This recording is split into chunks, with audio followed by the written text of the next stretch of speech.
بسم اللہ الرحمن الرحیم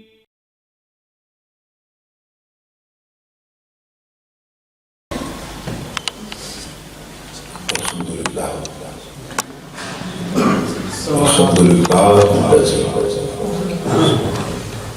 زین النبیین بحبیبہ المصطفیٰ ومن عمل المؤمنین بنبیہ المجتبیٰ الصلاة والسلام علی سیدنا ومولانا محمد خیر البراء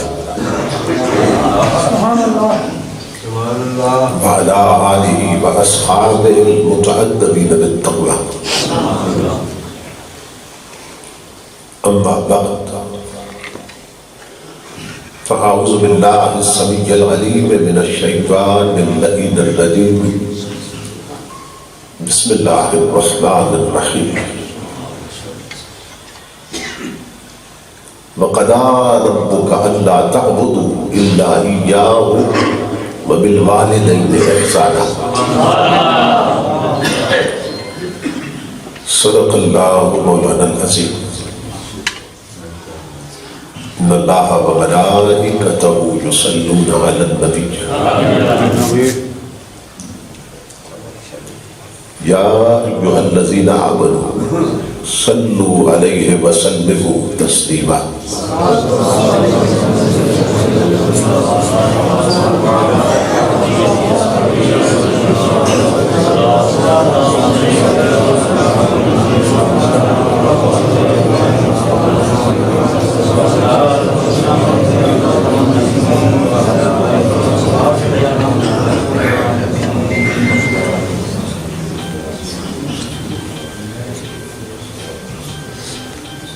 لائق سر احترام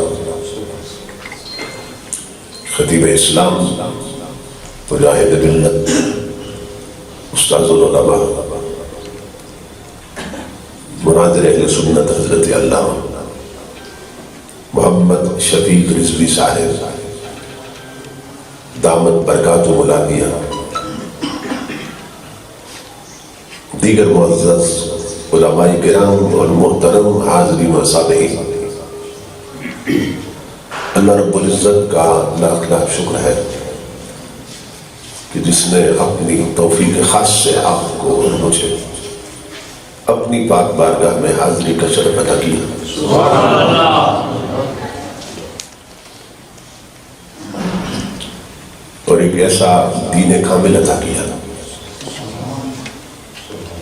کہ جس کی چادر رحمت اپنے ماننے والوں کے سروں پہ اس دنیا میں بھی تنی رہتی ہے، قبر میں بھی تنی رہتی ہے اور حشر میں بھی تنی رہتی ہے۔ اور ایصال ثواب کی یہ مجالس کبھی کل شریف کے عنوان سے قائم ہوتی ہیں اور کبھی چیلم اور 40 اور برسی اور سالانہ اور عرس کے عنوانات سے قائم ہوتی ہیں۔ کبھی اس کو کل شریف کی مجلس کہہ دیتے ہیں، کبھی 40ویں کی کہہ دیتے ہیں، کبھی برسی کہہ دیتے ہیں، کبھی سالانہ کہہ دیتے ہیں، کبھی عرس کہہ دیتے ہیں۔ تو یہ تمام مجالس جو ہے یہ گزر جانے والوں کے ساتھ تعلق قائم رکھنے کا ایک ذریعہ اور وسیلہ ہے۔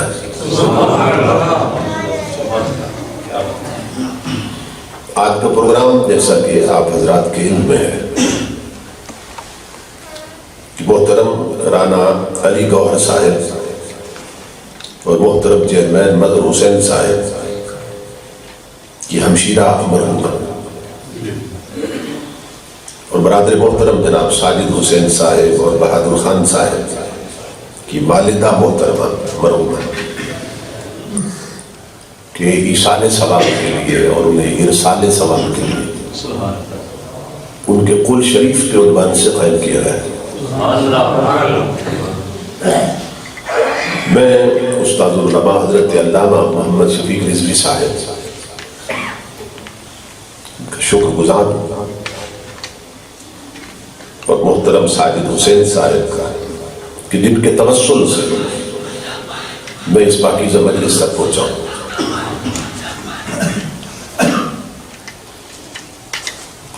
نبی اکرم صلی اللہ علیہ وآلہ وسلم کا ارشاد گرامی ہے کہ والدین کے بے شمار حقوق میں سے ایک حق یہ بھی ہے کہ جب وہ اس دنیا سے چلے جائیں تو اولاد اچھے اعمال سر انجام دیں، ان کا ثواب انہیں پہنچاتی ہے.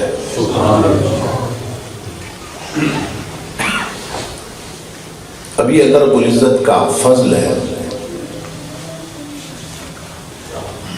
اس نے ہمیں ایصال ثواب کی اجازت دی ہے. بعض اعمال ایسے ہیں کہ جن کا تعلق اس کے عدل کے ساتھ ہے اور بعض اعمال ایسے ہیں کہ جن کا تعلق اس کے فضل کے ساتھ ہے. تو یہ جو ایصال ثواب کا عمل ہے اس کا تعلق اللہ کے فضل کے ساتھ ہے.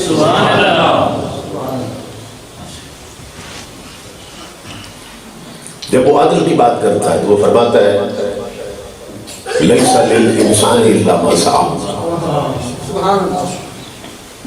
ہر انسان کے لیے وہی کچھ ہے جس کی وہ خود محنت کرتا ہے. اور اسی طرح کی مختلف آیات کو لے کر بعض لوگ ایصال ثواب کے مسئلہ پر اعتراض بھی کرتے ہیں کہ قرآن حکیم میں تو اللہ رب العزت یہ فرما رہا ہے کہ ہر ایک کو اس کے اپنے عملوں کا فائدہ ہوتا ہے،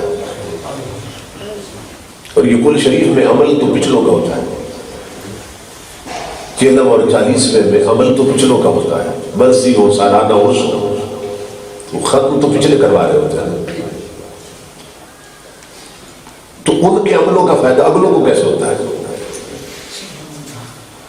کہتے ہیں قرآن میں تو اللہ رب العزت یہ فرما رہے ہیں کہ ہر ایک اس کے اپنے عمل کا فائدہ ہوتا ہے. تو یہ نکتہ آپ سمجھ لیں تو زندگی بھر ایصال ثواب کے مسئلہ میں کوئی وسوسہ پیدا نہیں کر سکتا. اب جو اس طرح کی آیتوں کو ہتھیار کے طور پہ استعمال کرتے ہیں تو یہ ان کی اپنی جہالت ہے، یعنی اس میں ان کی اپنی کم علمی ہے، یعنی خود ٹھوکر ہونے لگی ہے کہ وہ اس آیت سے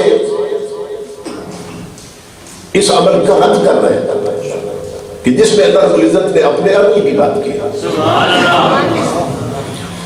تو ایصال ثواب کا تعلق عدل کی آیتوں سے نہیں ہے، اس کا تعلق ہی فضل کی آیتوں کے ساتھ.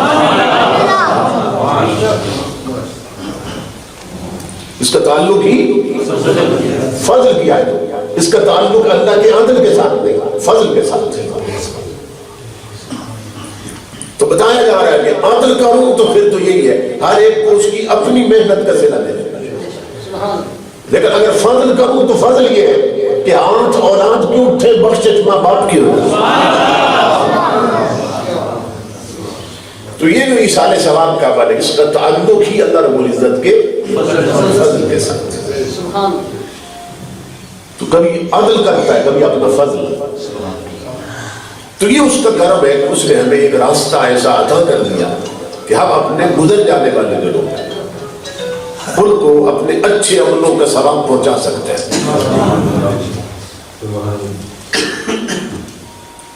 اب ہوتا کیا ہے، اب اس کا ہمیں فائدہ کیا ہوتا ہے؟ یعنی انہیں تو فائدہ ہو گیا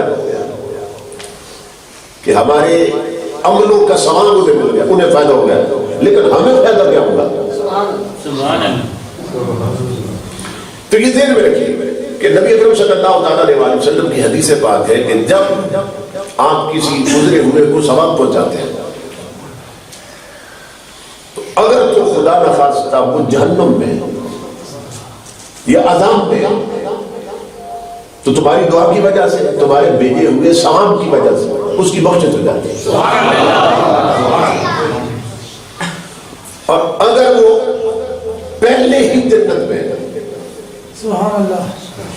اپنے اعمال کی وجہ سے وہ پہلی جنت میں ہے.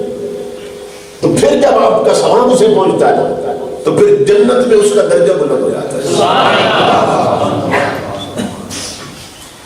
اور جب اس کا درجہ بلند ہوتا ہے، کیونکہ جنت میں 100 درجے ہیں، جو بڑے درجے ہیں نا جنت کے، وہ 100 درجے ہیں، حضور صلی اللہ علیہ وسلم فرماتے ہیں. اور پھر ایک درجے سے دوسرے درجے کے درمیان کئی درجے ہیں. جس طرح یہ دنیا الگ دنیا، پھر اس دنیا میں بھی کئی دنیا ہیں. اسی طرح ایک درجے سے دوسرے درجے کے درمیان پھر کئی درجے ہیں. اللہ رب العزت پھر ان کے درجے بلند کرتا ہے.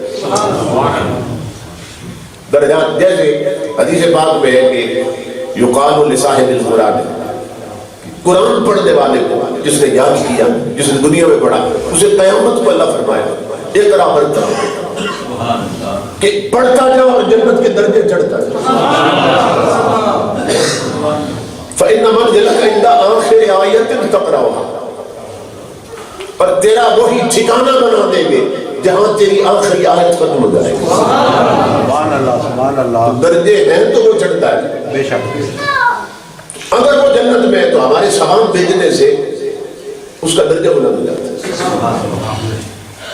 اب یہ صوفیاء اور اولیاء لکھتے ہیں اور مفسرین وہ کیا کہتے ہیں، جب اس کا درجہ بلند ہوتا ہے تو اللہ سے پوچھتا ہے مولا میں نے جنت میں آ کے نماز نہیں پڑھی تھی، کیونکہ یہ دار العمل تو ہے نہیں، وہ تو دار الجزا ہے، تو میں نے آ کے یہاں روزہ نہیں رکھا، تلاوت قرآن نہیں، تو یہاں میرا رتبہ بلند کیسے ہو گیا؟ اللہ رب العزت فرماتا ہے کہ تیرے پچھلوں نے تیرے لیے ثواب بھیجا، یا تیرے عقیدت مندوں نے تجھے ثواب بھیجا، تیرے مریدوں نے تمہیں ثواب بھیجا. اس سبب سے تیرا درجہ بلند ہو گیا. اب وہ کیا کرتا ہے؟ وہ اللہ رب العزت کی بارگاہ میں عرض کرتا ہے مولا وہ جنہوں نے مجھے ثواب بھیجا اور جنت میں میرا رتبہ بلند ہوا، وہ ہے دار المحن میں، وہ ہے دکھوں کی دنیا میں، اور میں ہوں سکھوں کی دنیا میں. میں تو جنت میں ہوں، اور جنت میں اللہ رب العزت فرماتا ہے جنتیوں کا مقام کیا ہے؟ لہم فیہا ما یشاؤون. جنتی جنت میں جو مانگتے ہیں مل جاتا ہے. تو جب ان کا رتبہ بلند ہوتا ہے تو وہ عرض کرتے ہیں مولا ہمارا رتبہ کیسے بلند ہوا؟ ہمارا دی پیچھے نے ثواب بھیجا. تو عرض کرتے ہیں مولا وہ دکھوں کی دنیا میں رہ کر ہمیں نہیں بھولے اور اپنے عملوں کا ثواب دے کر ہمارے درجے بلند کر دیے، اور ہم تو ہیں سکھوں کی دنیا میں. تو پھر مولا ہماری بھی مانگ جن کے سبب سے ہمارے درجے بلند ہوئے تو انہیں بھی جنتی کر دے.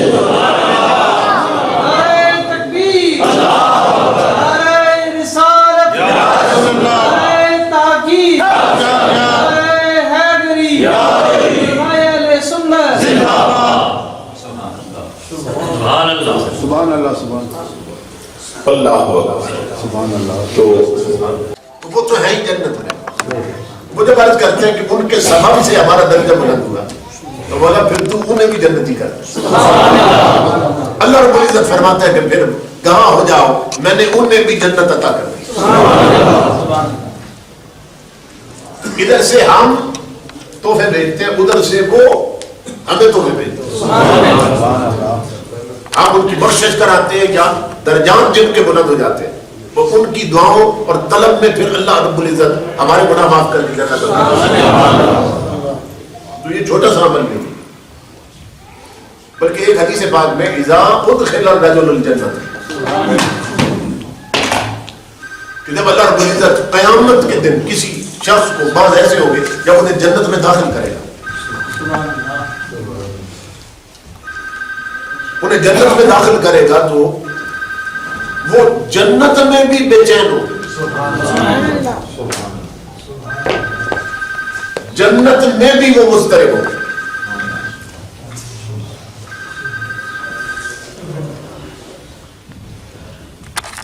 اتنی طرح ہے 70 طرح بل امام الانبیاء فرماتے ہیں اللہ نے حضور کو جو حسن دے رکھا حال یہ ہوگا کہ ان کی پنڈلیوں کی چمک پھر بھی باہر نظر آ رہی ہو.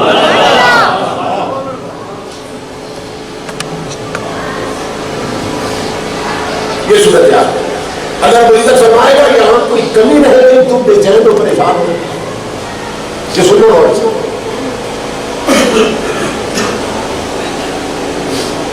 اللہ رب العزت فرما رہے ہیں جنت میں کوئی کمی رہ گئی تم پریشان ہو تو حدیث کے لفظ فسأل عن أبويه بذریته وولده وہ عرض کریں گے مولا تیری جنت میں کمی رہ گئی اللہ فرمائے تو کیا کمی وہ عرض کریں گے تیری جنت کے درختوں کی چھاؤں میں ہمیں وہ لذت نہیں آئی جو اپنے ماں کے قدموں میں آتی تھی اور جو باپ کی سنگت میں آتی تھی جو بچوں کے پاس بیٹھ کے آتی تھی تو ہم نے ایسی جنت کیا کرنی ہے جہاں ماں کی سنگت نصیب نہ ہو جہاں باپ ساتھ نہ ہو جہاں اولاد ساتھ نہ ہو فسأل عن أبويه وہ پوچھے گا میرے ماں باپ کدھر ہے مجھے یہ سونے اور چاندی کی اینٹیں نہ دکھا مجھے ماں کا چہرہ دکھا مجھے باپ کی زیارت کراؤ تاکہ مجھے سکون آ جائے نعرہ تکبیر نعرہ رسالت نعرہ تحقیق نعرہ حیدری نعرہ غوثیہ اللہ رب العزت کیا جواب دے گا انہم لم یبلغوا درجۃ العمل اللہ فرمائے گا کہ میرے بندو سب کے عمل ایک جیسے تو نہیں ہوتے اللہ فرمائے گا تمہارے عمل اچھے تھے تمہیں تو جنت آنے اور ان کے عمل تمہارے عملوں جیسے نہ تھے یہ اپنے گناہوں کی وجہ سے یا تو وہ دوزخ میں اور یا جنت کے دوسرے درجوں میں کیونکہ کئی درجے ہیں تم اپنے اچھے عملوں کی وجہ سے اوپر کے درجے میں آ گئے وہ نچلے درجوں میں یا گناہوں کی وجہ سے وہ دوزخ میں خدا نخواستہ اس لیے چونکہ عمل تمہارے عملوں جیسے نہ تھے اس لیے تمہاری سنگت میں نہیں ہے ماں باپ اولاد اب حدیث رسول ہے وہ جنت میں عرض کریں گے اللہ سے بات کر دے کر امیر تو لی والا ہو یا اللہ میرے رب میں نے دنیا میں سارے عمل صرف اپنے لیے تو نہیں کیے تھے وہ مسجد میں جو عصر کے بعد جو کل کیا تھا وہ اپنی ماں کے لیے کیا تھا وہ میں نے جو حافظ بلا کر قرآن کا ختم کروایا تھا وہ میں نے اپنے لیے تو نہیں باپ کے لیے کروایا تھا اگر میرے عملوں کے سبب مجھے یہ رتبہ ملا تو میں نے کچھ عمل تو اپنی ماں کے لیے بھی کیے تھے میں کلمے کا لفظ نکالا تھا باپ کے لیے تو وہ کدھر گیا تو جب یہ بات کرے گا نا امام ربیہ فرماتے فَيُؤْمَرُ بِإِلْحَاقِهِمْ بِهِ اللہ رب العزت کی رحمت جوش میں آئے گی اللہ فرمائے گا فرشتوں اس کے ماں باپ اور اس کی اولاد جہاں بھی ہے وہاں سے نکال کر اس کی سنگت میں درجے میں لے آؤ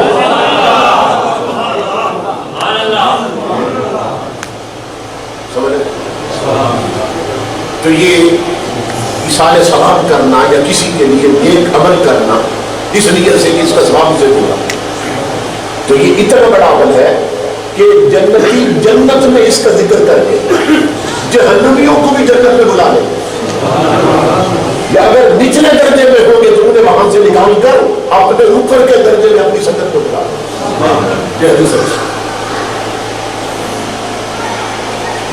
جنت کے اندر بھی عجیب معاملہ تھا اور ایک عجیب معاملہ آپ کو سناؤں قیامت کے دن ایک عجیب معاملہ ہو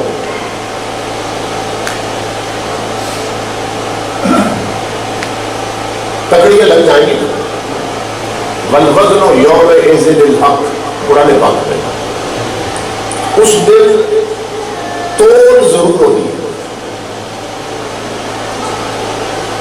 اب اسی آیت کو کوئی لے کر یہ کہنے لگ جائے کہ جب قرآن کہتا ہے کہ تکڑیاں ضرور لگنی ہے اس کا مطلب یہ ہے نبیوں کے لیے تکڑیاں لگیں گی کیونکہ وہ بھی ہمارے جیسے بشر ہیں اس کا مطلب ہے ولیوں کے لیے بھی تکڑیاں لگ جائیں گی کیونکہ وہ ہمارے جیسے جب قرآن کہتا ہے سب کے لیے تکڑیاں لگیں گی اور عمل تولے جائیں گے اس کا مطلب ہے ان کے بھی ہوں گے تو یہ اس کی اپنی زیادت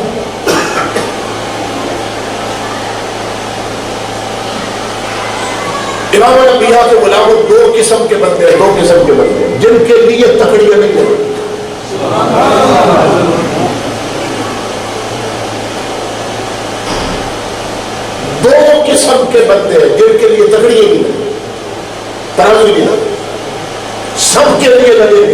دو کے لیے نہیں لگے. اور سے آپ کی اپنی عقل ماننے کی کہ نہیں لگے. نقل تو میں کر رہا ہوں نا, نقل ہوتی ہے جو کتابوں میں آتی ہے, جو روایت. عقل نہیں ماننے کی کہ تکڑی نہیں لگے گی. ایک طبقہ ہوگا خوش بخت ترین لوگوں کا جن کے لیے تکڑی نہیں لگے گی. دوسرا طبقہ ہوگا بدبخت ترین لوگوں کا جن کے لیے تکڑی نہیں لگے گی. تو بڑا عجیب پھر سوال پیدا ہو گیا نا بھائی, اگر وہ خوش بخت ترین ہے جن کے لیے تکڑی نہیں لگی تو ہماری عقل میں تو یہی آتا ہے جس کے لیے رب نے تکڑی نہیں رکھی اس سے بڑا خوش بخت کون. لیکن عجیب بات یہ ہے ایک طبقہ ایسا بھی ہے جس کے لیے تکڑی اس لیے نہیں لگی کہ وہ بدبخت ترین ہے, اور دوسروں کے لیے اس لیے نہیں لگی کہ وہ خوش بخت ترین ہے. تکڑی نہیں لگی. میں عقل ہو رہا ہوں کس کے لیے تکڑی نہیں لگی. ایک خوش بخت ترین طبقہ وہ کہ جن کے پلے میں صرف نیکیاں ہوگی, گناہ ہو گئی نہیں.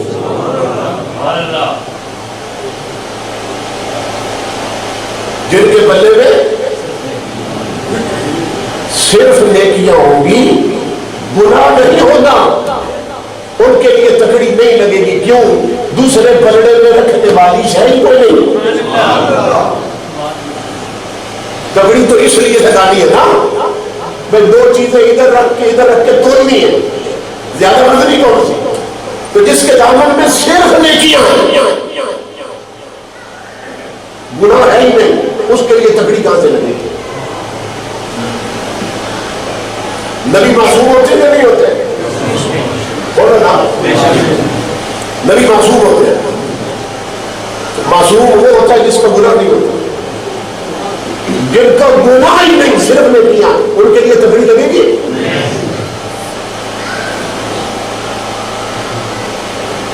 وہ بدبخت لوگ جو کہتے ہیں نبی ہمارے جیسے, ہم نبیوں جیسے. میرا سوال ہے ان سے, میرا سوال ہے. اللہ رب العزت قرآن پاک میں فرماتے ہیں, قرآن پاک میں اللہ رب العزت فرماتا ہے ایک مقام پہ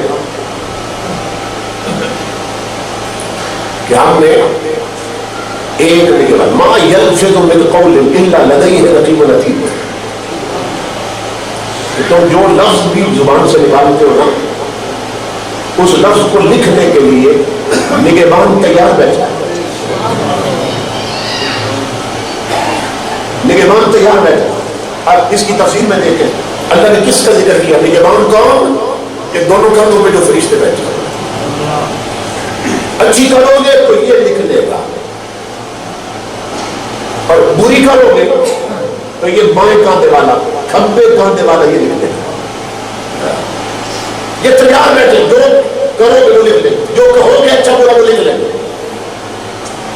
اسی طرح ہے نا, کوئی بشر کوئی انسان ہے جس کے کاندھوں پہ دو فرشتے نہ ہو, اور یہ اچھی بری باتیں نہ لکھتے ہو. کوئی مجھے بھائی کا لال بتا دے, کملی والے رسول اللہ بڑے کاندھے پر بیٹھنے والا فرشتہ کیا لکھتا تھا.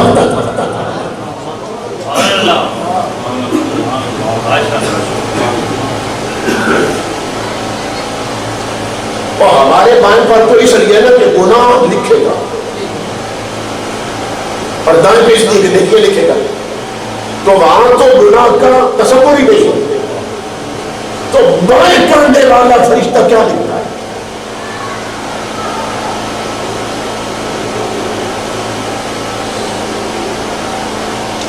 دائیں والا کیا لکھتا ہے؟ چلیے بتا.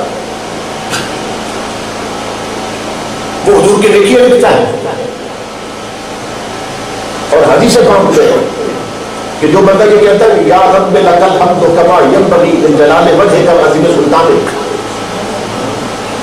جو بندہ یہ کلمہ کہہ دیتا ہے, فرشتہ نیکی لکھنے والا وہ کلمہ رکھ دیتا ہے. وہ عرض کرتے ہیں مولا میں اس کا ثواب لکھ ہی نہیں سکتا. سمجھ رہے؟ عرض کرتا ہے مولا میں اس کا کیا لکھوں اس نے جو جملہ بول دیا. اللہ فرماتا ہے تو ہے حد والا اور جو اس نے کام کیا نا وہ ایسا اجر ملتا ہے کہ جس کی حد نہیں ہے.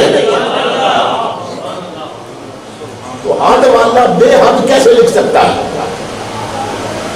اللہ فرماتا ہے اس نے جو کچھ بول دیا میری شان میں اس کے ثواب کی کوئی حد ہی نہیں ہے, اس لیے یہ تیرے لکھنے میں نہیں آتا. تو بتاؤ کہ حضور کا غلام حضور کے بتانے پر یہ جملے بول دے, اس کا اس کے لکھنے میں نہ آئے اور قلم نہ چل سکے, تو خود جو حضور پڑھتے ہوں گے اسے کیسے لکھ سکتا ہے؟ تو نہ یہ لکھتا ہے نہ یہ لکھتا ہے, کیونکہ وہاں تو بے حساب کام ہے. امام الانبیاء کے غلام تو اب سوال ہوا کہ یہ فرشتے جو کاندھوں پر تھے یہ پھر کیا لکھتے تھے جو حضور کے کاندھوں پر تھے؟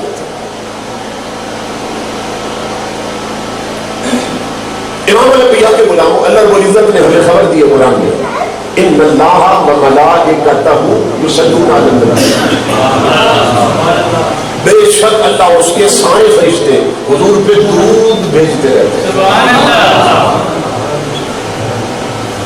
اللہ اس کے سارے فرشتے حضور پہ درود بھیجتے رہتے ہیں. اور یہ میں نے سارے فرشتے کیوں کہا؟ اس لیے کہ ملائکہ ملک کی جمع ہے, اور عربی گرامر کا اصول ہے کہ جب جمع مضاف ہوتی ہے نا تو وہ کلیت پہ دلالت کرتی ہے. یعنی اللہ خبر دے رہا ہے کہ کوئی فرشتہ ایسا نہیں ہے کہ جو میرے حبیب پہ درود نہ بھیجتا ہو. امام الانبیاء کو بلاؤ, اس ساری بات سے یہ نظر آ رہا ہے کہ کملی والے کے کاندھوں پہ بیٹھنے والے فرشتے کملی والے پر درود پڑھ پڑھ کے اپنا درود لکھتے رہتے ہیں.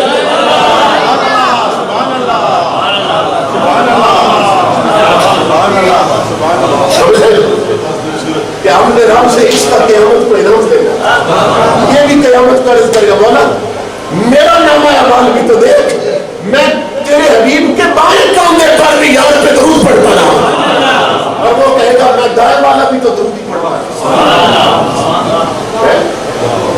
تو وہ ہمارے دل سے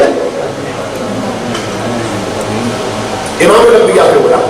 تو میں کیا کہہ رہا تھا کہ قیامت کے بعض منظر بڑے عجیب ہو گئے, بعض منظر بڑے عجیب ہو گئے. اسی طرح جنت میں بعض منظر بڑے عجیب ہو گئے.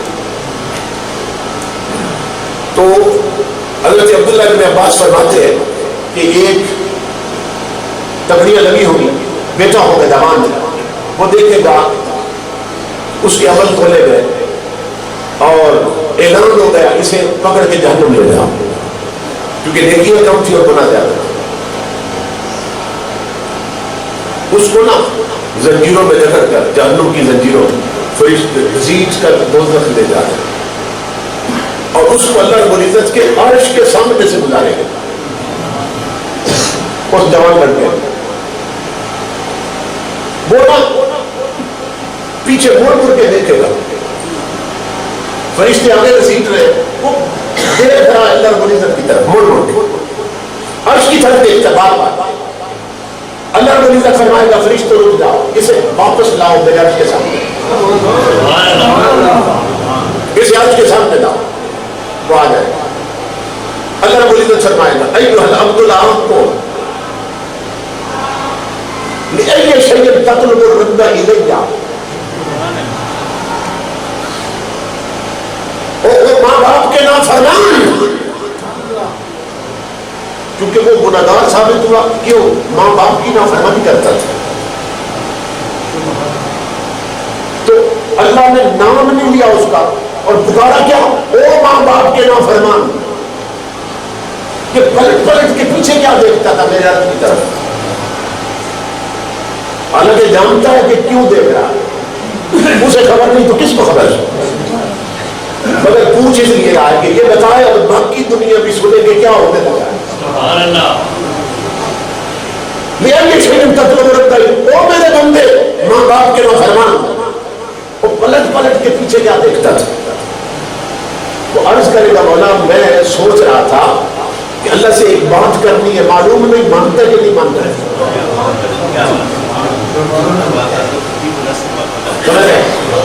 کیا مرض ہوگا؟ وہ عرض کرے گا میرے رب تو دلوں کے راوت دار تھا، میں تو سوچ رہا تھا میں رب سے ایک بات کرنی ہے، دل میں آئی گی.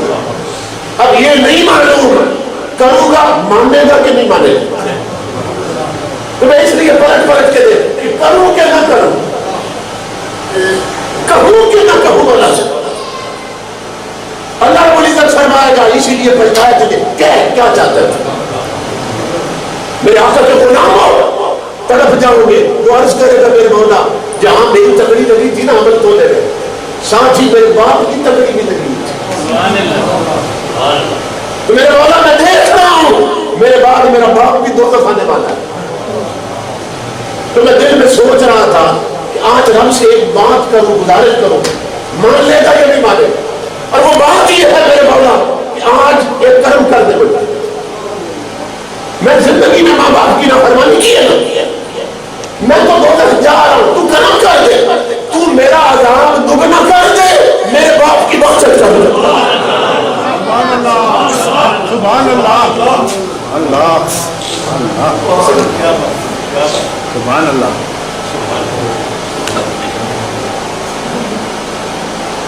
میں نے تو جانا ہی جانا تھا، تو اتنی مانگی ہے میرے رب تو میرا عذاب بڑھا دے، میرا عذاب دگنا کر، مگر میرے باپ کی بخشش کر، مجھے بچا لے. میرے آقا کے غلام ہو. لفظ ہے روایت میں عبداللہ ابن عباس فرماتے ہیں اللہ فرمائے گا تو عجیب بندہ ہے، اطعتہ فی الدنیا وبررتہ فی الآخرہ، اور دنیا میں اس کی نافرمانی کرتا رہا اور اب آخرت میں تو اس کی جگہ خود جہنم میں جانا چاہتا ہے.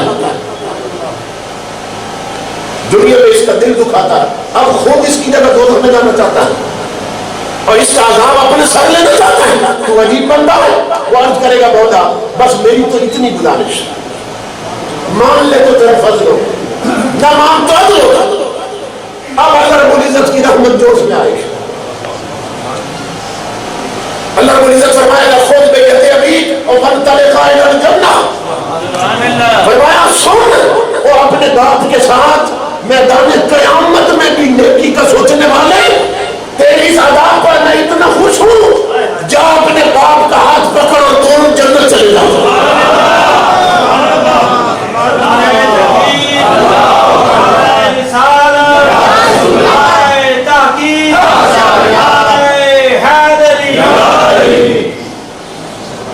یہ ماں باپ اتنی عظیم ہستی اور ہے تاجدار کائنات کے غلام کہ ان کے ساتھ کی گئی، حالانکہ وہ جزا کا مقام ہے.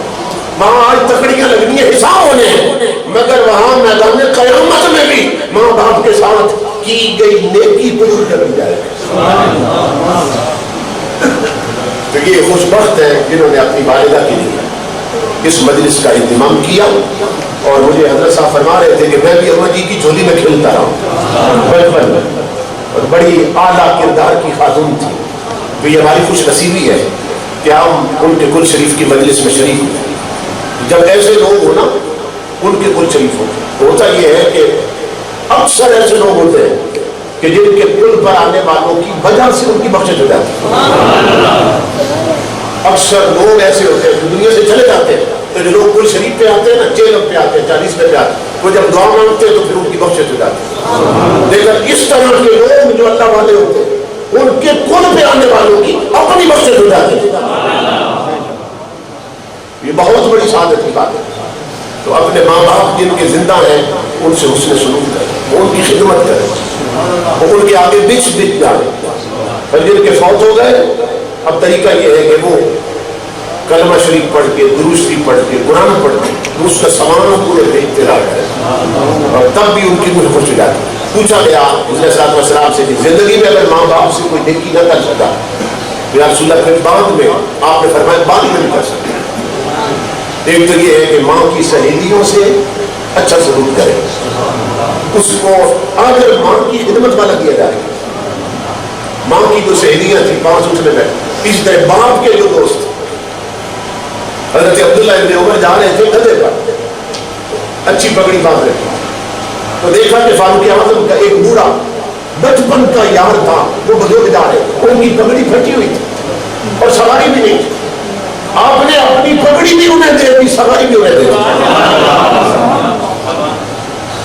اس نے کہا کہ آپ کیوں کر رہے ہیں؟ فرمایا میں نے حضور سے سنا تھا، آقا فرماتے باپ کے دوستوں سے نیکی بھی ایسے ہے جیسے خود باپ سے بھی ہے، اور ماں کی سہیلیوں سے نیکی بھی ایسے ہے جیسے ماں سے۔ اس لیے ہمیں ان راستوں پہ چلنا ہے، حضور کی شریعت کے ساتھ جڑ جانا ہے۔ اللہ رب العزت میرے بھائی ساجد صاحب کو اور چیئرمین صاحب دیگر تمام دوستوں کو جن کا تعلق تھا اس عظیم خاتون کے ساتھ، اللہ رب العزت انہیں صبر جمیل عطا کرے اور ان کی قبر پہ کروڑوں رحمت نازل فرمائے اور کروٹ کروٹ اپنی رضاؤں اور برکتوں سے نوازے۔ وما علینا الا البلاغ۔